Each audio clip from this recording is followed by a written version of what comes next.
Philosophy of education can refer to either the academic field of applied philosophy or to one of any educational philosophies that promote a specific type or vision of education, and/or which examine the definition, goals and meaning of education. As an academic field, philosophy of education is the philosophical study of education and its problems. Its central subject matter is education, and its methods are those of philosophy.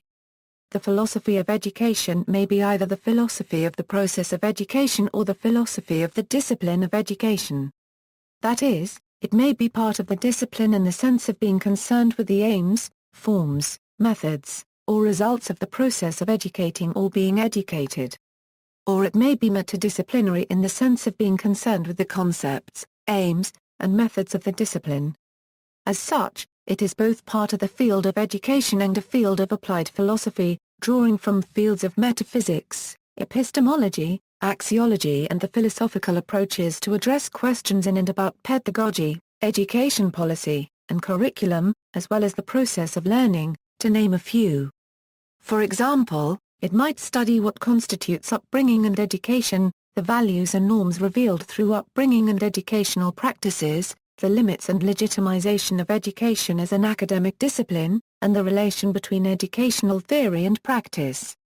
Instead of being taught in philosophy departments, philosophy of education is usually housed in departments or colleges of education, similar to how philosophy of law is generally taught in law schools. The multiple ways of conceiving education coupled with the multiple fields and approaches of philosophy make philosophy of education not only a very diverse field but also one that is not easily defined. Although there is overlap, philosophy of education should not be conflated with educational theory, which is not defined specifically by the application of philosophy to questions in education. Philosophy of education also should not be confused with philosophy education, the practice of teaching and learning the subject of philosophy. Philosophy of education can also be understood not as an academic discipline but as a normative educational theory that unifies pedagogy, curriculum, learning theory, and the purpose of education and is grounded in specific metaphysical, epistemological, and axiological assumptions. These theories are also called educational philosophies. For example, a teacher might be said to follow a perennialist educational philosophy or to follow a perennialist philosophy of education. Philosophy of education, Idealism, Plato. Date, 424/423 BC, 348–347 BC, Plato's educational philosophy was grounded in his vision of the ideal republic, wherein the individual was best served by being subordinated to a just society.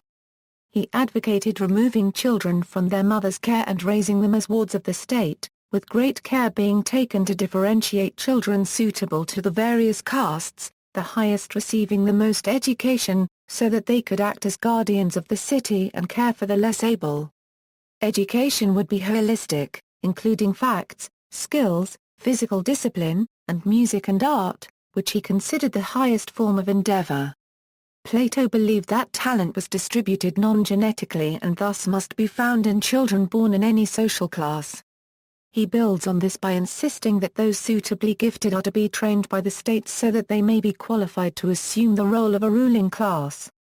What this establishes is essentially a system of selective public education premised on the assumption that an educated minority of the population are, by virtue of their education, sufficient for healthy governance. Plato's writings contain some of the following ideas. Elementary education would be confined to the guardian class till the age of 18, followed by 2 years of compulsory military training and then by higher education for those who qualified.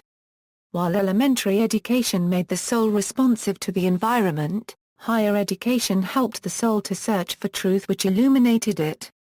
Both boys and girls received the same kind of education.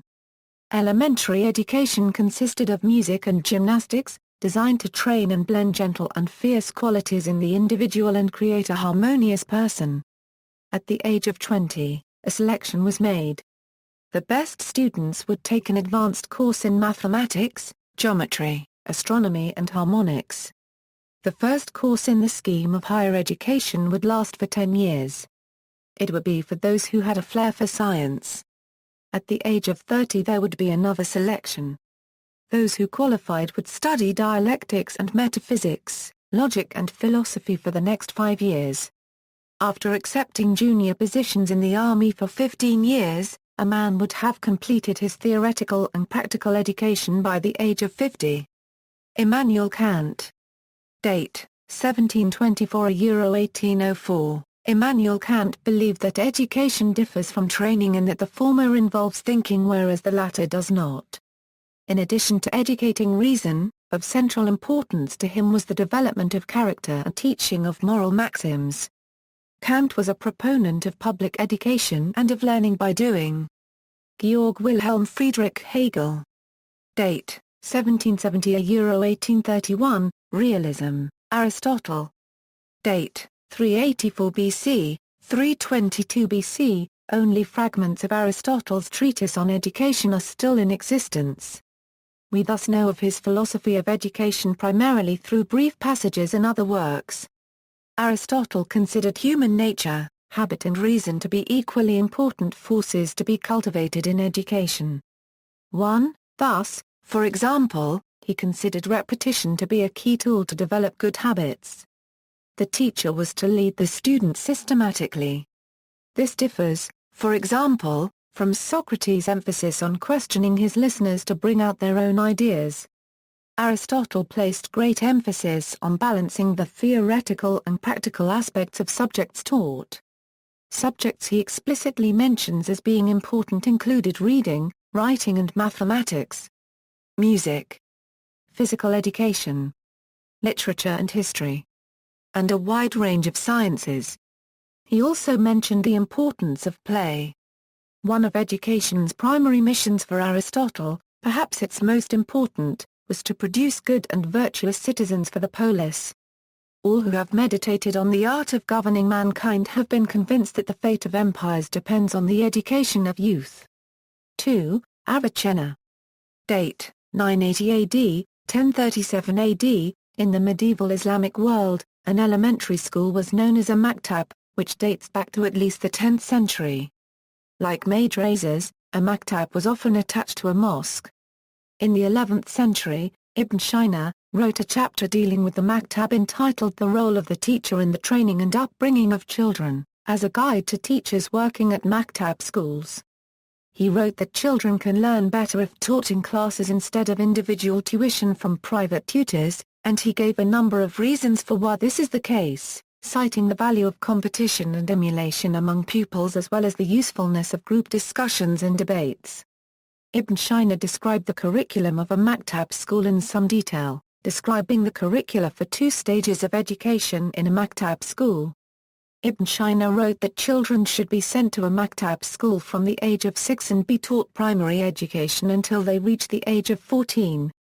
During which time, he wrote that they should be taught the Quran, Islamic metaphysics, language, literature, Islamic ethics, and manual skills. Ibn Sina refers to the secondary education stage of maktab schooling as the period of specialization, when pupils should begin to acquire manual skills, regardless of their social status. He writes that children after the age of 14 should be given a choice to choose and specialize in subjects they have an interest in, whether it was reading, manual skills, literature, preaching, medicine, geometry, trade and commerce, craftsmanship, or any other subject or profession they would be interested in pursuing for a future career. He wrote that this was a transitional stage and that there needs to be flexibility regarding the age in which pupils graduate, as the student's emotional development and chosen subjects need to be taken into account. The empiricist theory of tabula rasa was also developed by Ibn Sina. He argued that the human intellect at birth is rather like a tabula rasa, a pure potentiality that is actualized through education and comes to know, and that knowledge is attained through empirical familiarity with objects in this world from which one abstracts universal concepts, which is developed through a syllogistic method of reasoning. Observations lead to prepositional statements, which when compounded lead to further abstract concepts. He further argued that the intellect itself possesses levels of development from the material intellect, that potentiality that can acquire knowledge to the active intellect, the state of the human intellect in conjunction with the perfect source of knowledge. Ibn Tufayl. Date, c.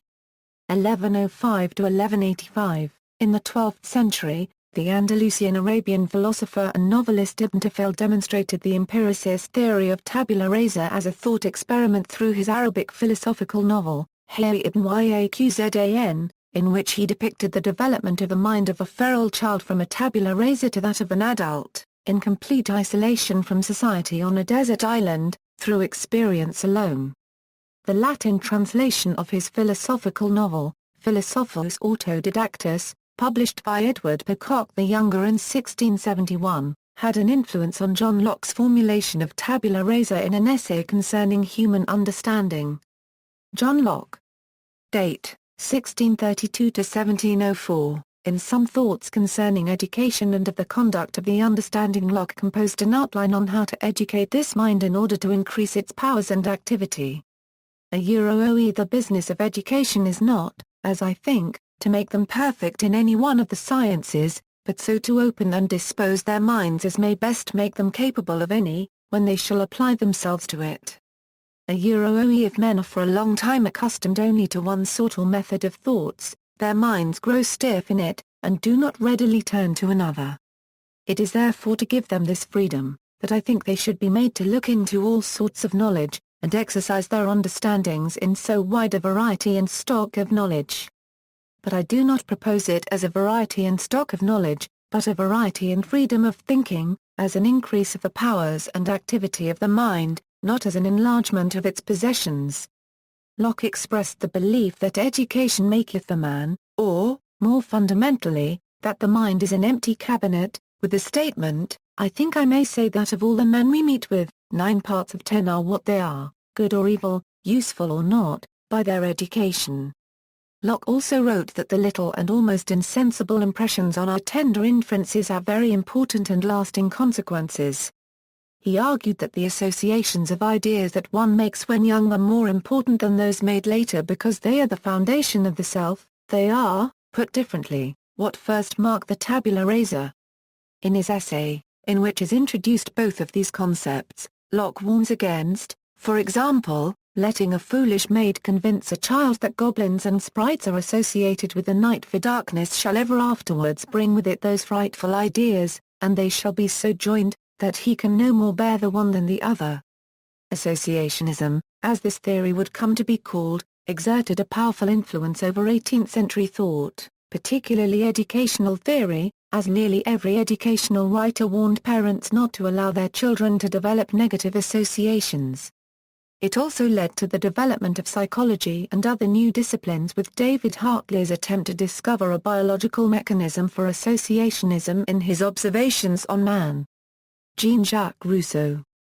Date, 1712 to 1778. Rousseau, though he paid his respects to Plato's philosophy, rejected it as impractical due to the decayed state of society. Rousseau also had a different theory of human development. Where Plato held that people are born with skills appropriate to different castes, Rousseau held that there was one developmental process common to all humans.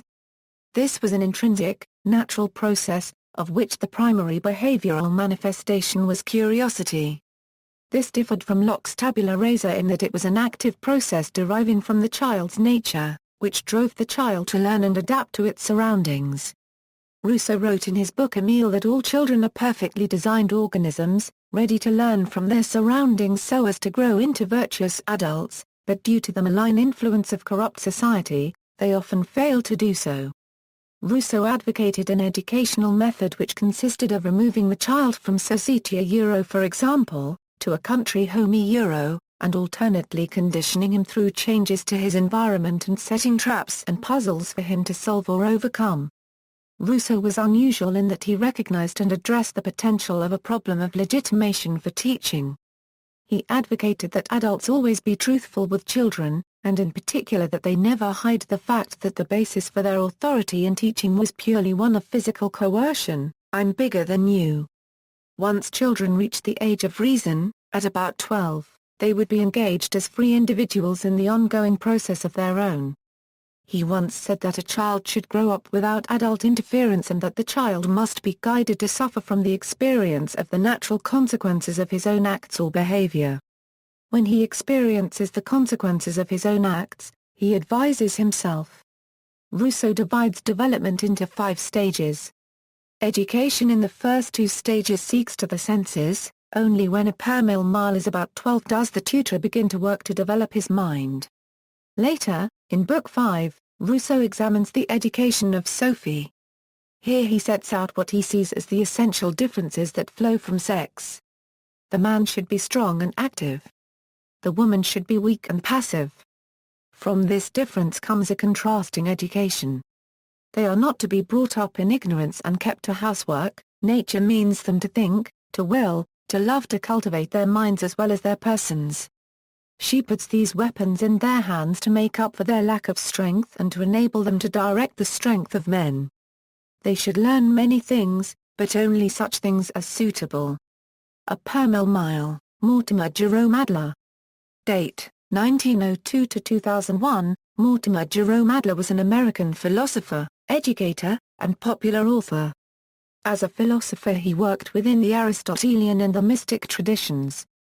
He lived for the longest stretches in New York City, Chicago, San Francisco, and San Mateo, California.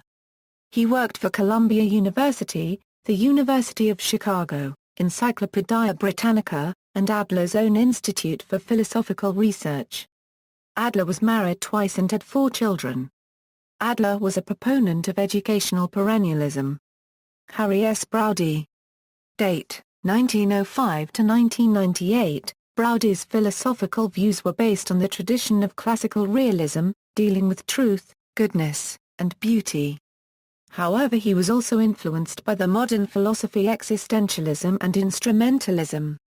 In his textbook Building a Philosophy of Education he has 2 major ideas that are the main points to his philosophical outlook. The first is truth and the second is universal structures to be found in humanity's struggle for education and the good life.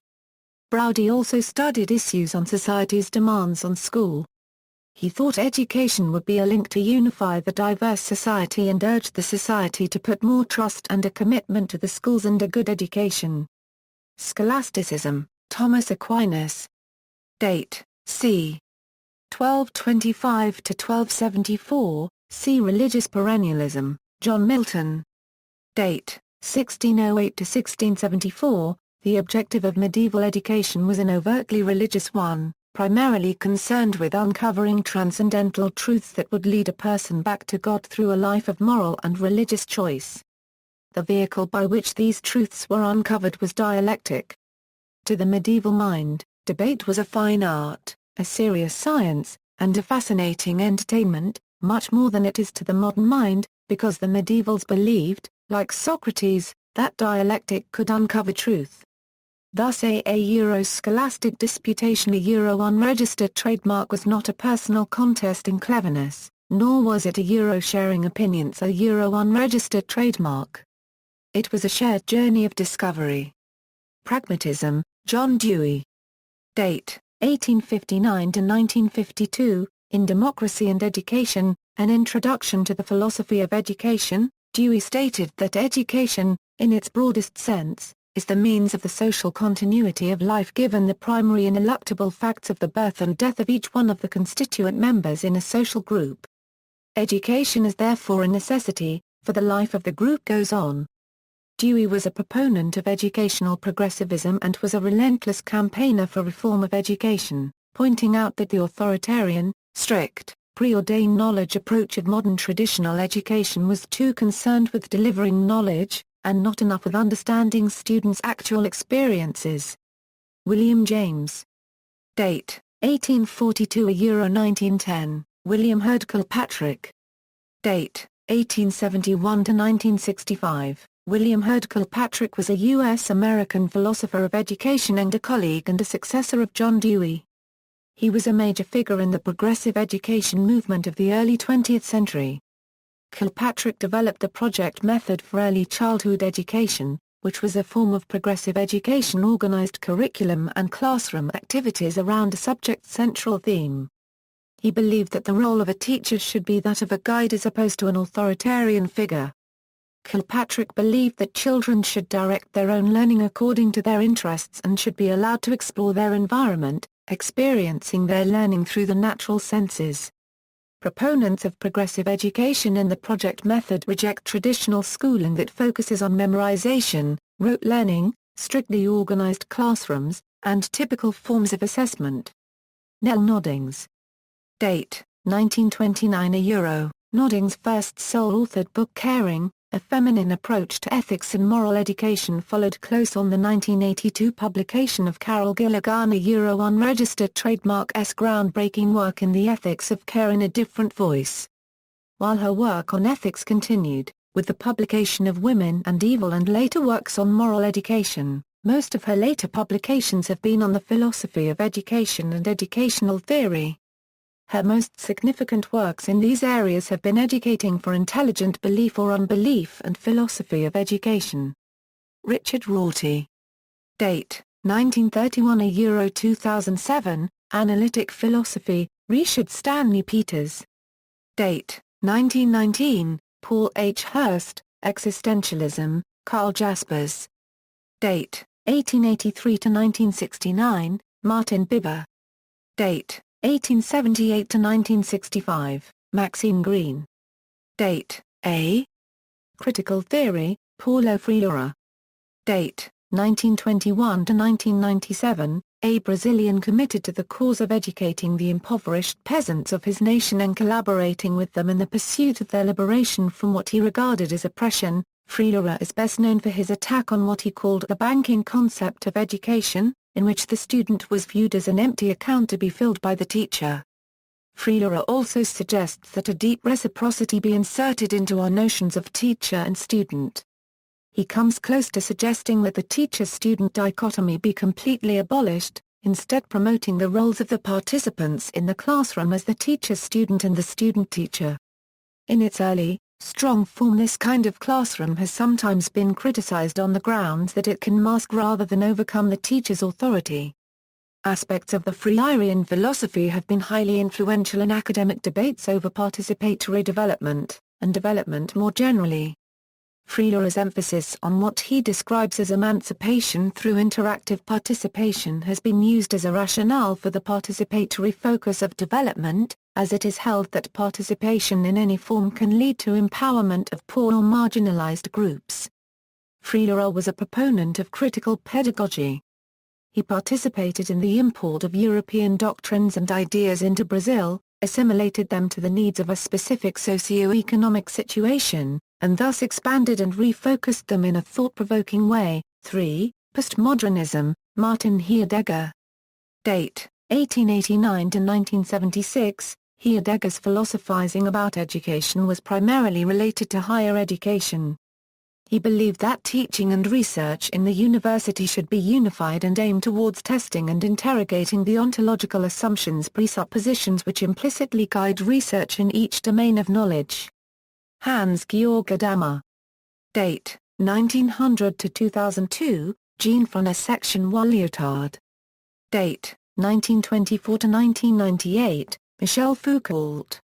Date, 1926-1984, Normative Educational Philosophies. Normative philosophies or theories of education may make use of the results of philosophical thought and of factual inquiries about human beings and the psychology of learning, but in any case they propound views about what education should be, what dispositions it should cultivate, why it ought to cultivate them, how and in whom it should do so, and what forms it should take. In a full-fledged philosophical normative theory of education, besides analysis of the sorts described, there will normally be propositions of the following kinds. 1. Basic normative premises about what is good or right. 2. Basic factual premises about humanity and the world. 3. Conclusions, based on these two kinds of premises, about the dispositions education should foster. 4.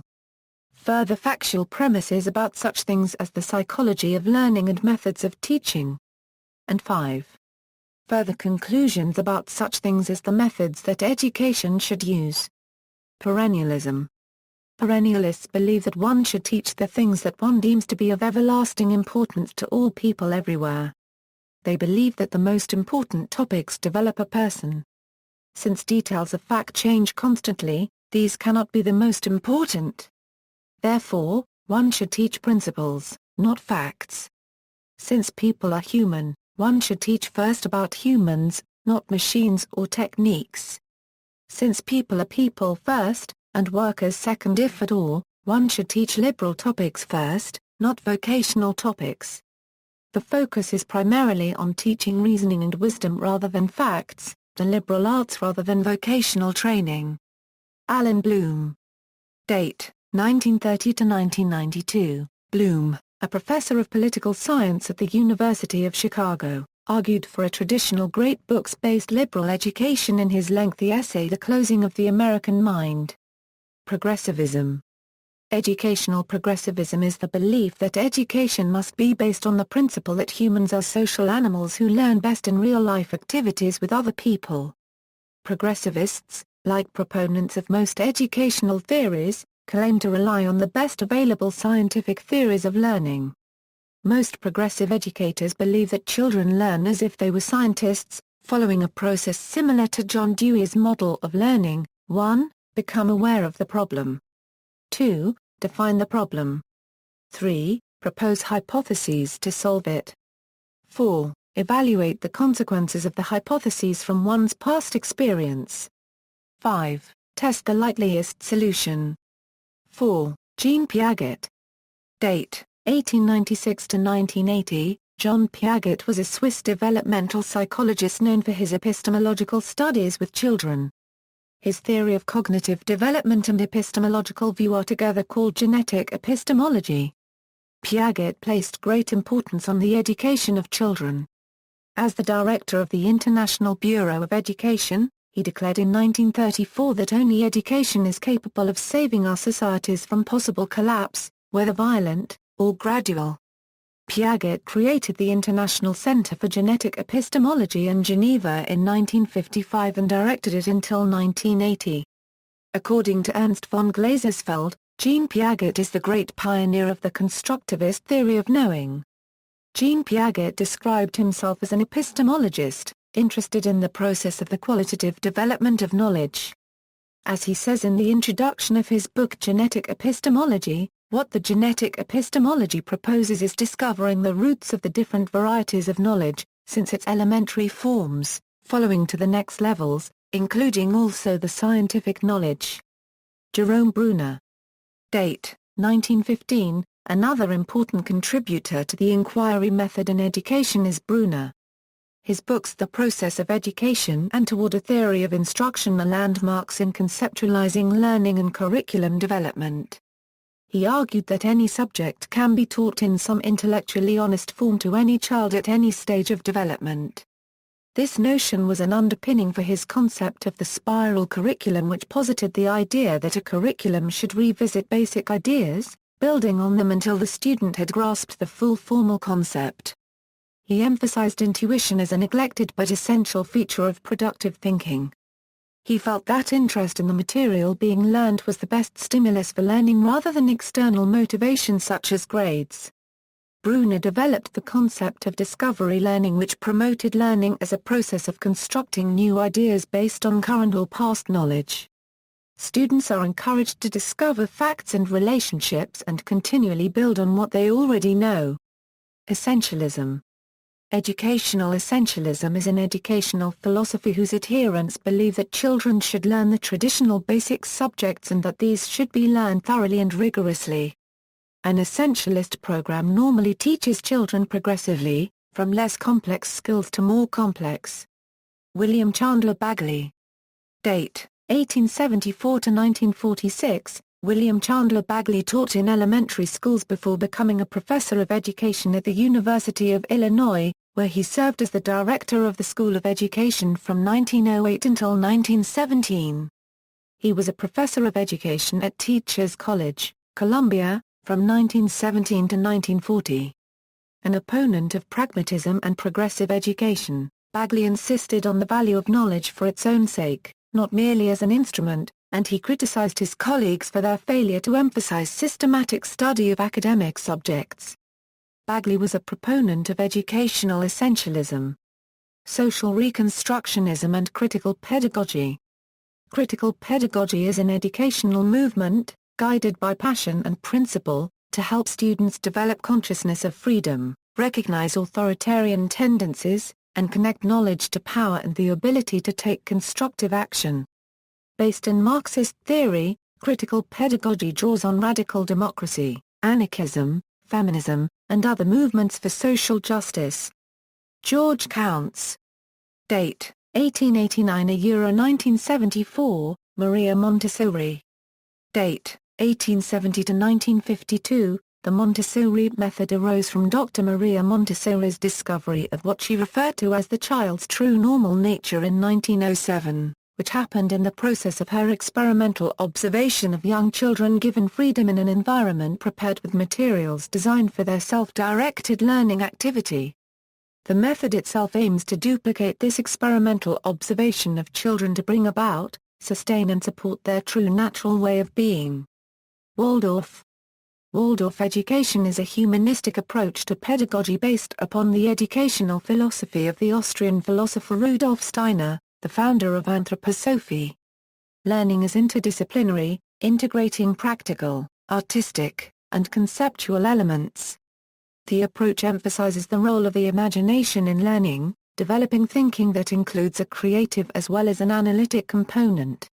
The educational philosophy's overarching goals are to provide young people the basis on which to develop into free, morally responsible and integrated individuals, and to help every child fulfill his or her unique destiny, the existence of which anthroposophy posits. Schools and teachers are given considerable freedom to define curricula within collegial structures. Rudolf Steiner. Date: 1861 to 1925. Steiner founded a holistic educational impulse on the basis of his spiritual philosophy. Now known as Steiner or Waldorf education, his pedagogy emphasizes a balanced development of cognitive, affective artistic, and practical skills. Schools are normally self-administered by faculty. Emphasis is placed upon giving individual teachers the freedom to develop creative methods. Steiner's theory of child development divides education into three discrete developmental stages predating but with close similarities to the stages of development described by Piaget. Early childhood education occurs through imitation. Teachers provide practical activities and a healthy environment. Steiner believed that young children should meet only goodness. Elementary education is strongly arts-based, centered on the teacher's creative authority. The elementary school-age child should meet beauty. Secondary education seeks to develop the judgment, intellect, and practical idealism. The adolescent should meet truth. Democratic education. Democratic education is a theory of learning and school governance in which students and staff participate freely and equally in a school democracy. In a democratic school, there is typically shared decision-making among students and staff on matters concerning living, working, and learning together. A. S. Neill. Date: 1883 to 1973. Neill founded Summerall School, the oldest existing democratic school in Suffolk, England in 1921. He wrote a number of books that now define much of contemporary democratic education philosophy. Neill believed that the happiness of the child should be the paramount consideration in decisions about the child's upbringing, and that this happiness grew from a sense of personal freedom. He felt that deprivation of this sense of freedom during childhood, and the consequent unhappiness experienced by the repressed child, was responsible for many of the psychological disorders of adulthood. Classical education. The classical education movement advocates a form of education based in the traditions of Western culture, with a particular focus on education as understood and taught in the Middle Ages. The term classical education has been used in English for several centuries, with each era modifying the definition and adding its own selection of topics. By the end of the 18th century, in addition to the trivium and quadrivium of the Middle Ages, the definition of a classical education embraced study of literature, poetry, drama, philosophy, history, art, and languages. In the 20th and 21st centuries it is used to refer to a broad-based study of the liberal arts and sciences, as opposed to a practical or pre-professional program. Classical education can be described as rigorous and systematic, separating children and their learning into three rigid categories: grammar, dialectic, and rhetoric. Charlotte Mason. Date: 1842 to 1923. Mason was a British educator who invested her life in improving the quality of children's education. Her ideas led to a method used by some homeschoolers.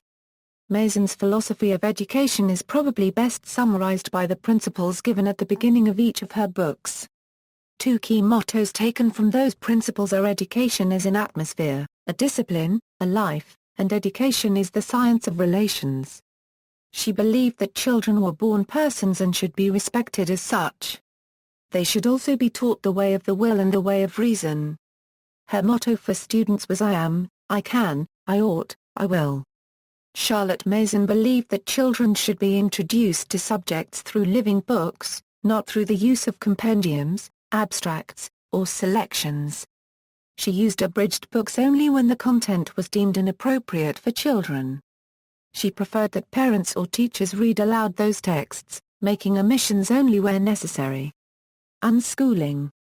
Unschooling is a range of educational philosophies and practices centered on allowing children to learn through their natural life experiences, including child-directed play, gameplay, household responsibilities, work experience, and social interaction, rather than through a more traditional school curriculum.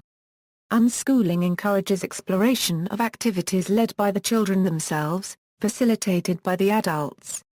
Unschooling differs from conventional schooling principally in the thesis that standard curricula and conventional grading methods, as well as other features of traditional schooling, are counterproductive to the goal of maximizing the education of each child.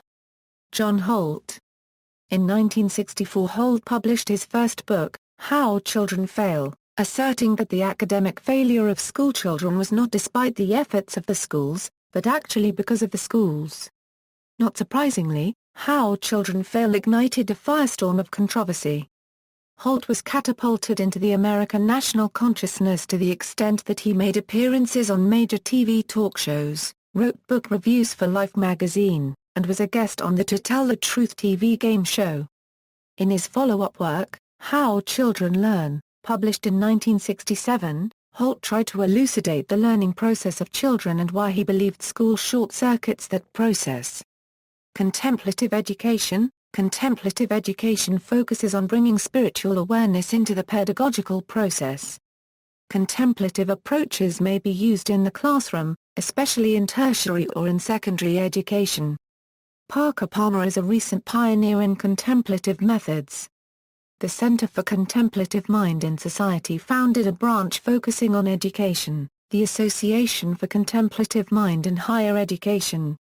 Contemplative methods may also be used by teachers in their preparation. Waldorf education was one of the pioneers of the latter approach. In this case, inspiration for enriching the content, format, or teaching methods may be sought through various practices, such as consciously reviewing the previous day's activities, actively holding the students in consciousness, and contemplating inspiring pedagogical texts. Ziegler suggested that only through focusing on their own spiritual development could teachers positively impact the spiritual development of students. Professional organizations and associations, references. Further reading, Classic and Contemporary Readings in the Philosophy of Education, by Stephen M. Kahn, 1997, ISBN 978-0-07-009619-6, A Companion to the Philosophy of Education, ed. by Randall Curran, paperback edition, 2006, ISBN 1-4051-4051-8, The Blackwell Guide to the Philosophy of Education, ed. by Nigel Blake, Paul Smears, Richard Smith, and Paul Standish, paperback edition, 2003, ISBN 0-631-22119-0, Philosophy of Education, by Nel Noddings, paperback edition, 1995, ISBN 0-8133. 8430-3, The Quarterly Review of Comparative Education, Aristotle, 5, André Clark, Michael Young Education in Retrospect, Policy and Implementation since 1990, 6, Freire, UNESCO publication, external links. Philosophy of Education. In Stanford Encyclopedia of Philosophy, Encyclopedia of Philosophy of Education, Thinkers of Education. UNESCO International Bureau of Education website, International Society for Philosophy of Music Education, International Network of Philosophers of Education, Philosophy of Education Society, Philosophy of Education Society of Great Britain, Philosophy of Education Society of Australia, Canadian Philosophy of Education Society, the Nordic Society for Philosophy of Education, Society for the Philosophical Study of Education, the Ohio Valley Philosophy of Education Society, Humanities Research Network. Te Hatunga Ringan Awaranu.